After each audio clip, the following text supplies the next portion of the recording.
Examples, of course, that we can talk about. One example, the companions radiallahu anhum, like anyone, would want to visit the Prophet ﷺ and stay in his house and listen to him and benefit from him.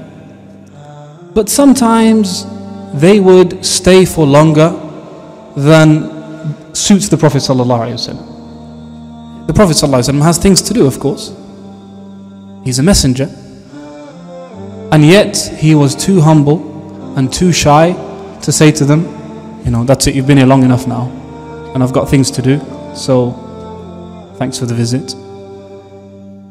It required a verse to be revealed by Allah subhanahu wa ta'ala in the Quran to say to the Sahaba, وَلَا مُسْتَأْنِسِينَ لِحَدِيثٍ. When you visit the Prophet ﷺ, don't take too long and sit there and speak, talk and discuss and so on. إِنَّ ذَلِكُمْ كَانَ يُؤْذِي النَّبِيِّ. Because this harms the messenger sallallahu alayhi wasallam. But فَيَسْتَحْيِي مِنْكُمْ. But he's too shy from you. He's too shy to tell you. So Allah Ta'ala revealed verses in which surah?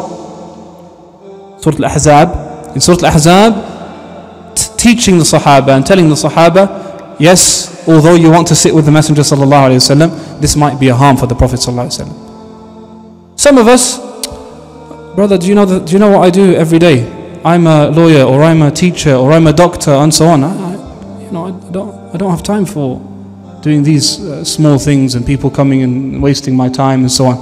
If that's us, what about the Prophet? What about a Prophet? Prophet is not a 9-to-5 job. You're a Prophet in the morning, afternoon, you just take a break. The Messenger of Allah sallallahu alaihi wasallam, like the previous prophets before him, were prophets every day, all day. Their only role was to bring people from misguidance to guidance. And still the Prophet ﷺ was too shy and had too much tawadu' and humility to speak in the way that maybe others would speak. Sallallahu alayhi wa sallam. And in another incident, Umar ibn al-Khattab radiallahu anhu